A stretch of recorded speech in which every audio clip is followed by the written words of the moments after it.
Vaillant et digne peuple de Guinée,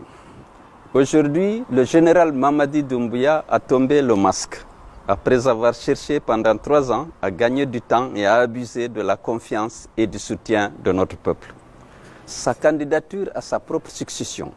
alors qu'il a juré en tant qu'officier sur le Coran devant l'armée, le peuple de Guinée et la communauté internationale de ne pas prendre part aux élections organisées pour le retour à l'ordre constitutionnel, sa candidature, dis-je, serait une haute trahison de sa parole d'honneur et donc un grave parjure personnel. La communauté internationale, qui a espéré tant et jusqu'au bout qu'il joindrait l'acte à la parole,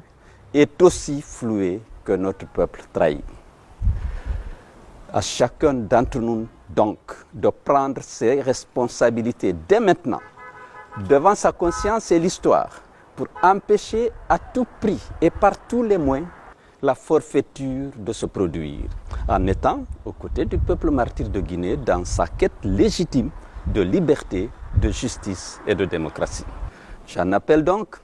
à toutes les forces vives du pays, civiles et militaires, de l'intérieur et de l'étranger, d'agir en parfaite synergie pour s'opposer avec fermeté et détermination à la volonté du général de commettre ce parjure pour confisquer le pouvoir à son profit personnel et pour les intérêts exclusifs de son clan civilo-militaire. Nous devons tous réagir avec une combativité à la mesure de l'affront et de la provocation. Le général Mamadi Doumbouya et ses soutiens et alliés seront tenus pour responsables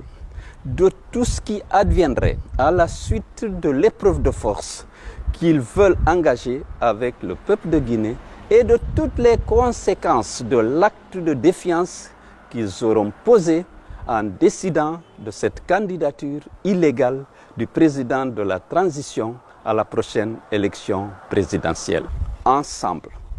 unis et solidaires, nous vaincrons la dictature et toute velléité d'imposture et d'usurpation du pouvoir. Tous donc en ordre de bataille.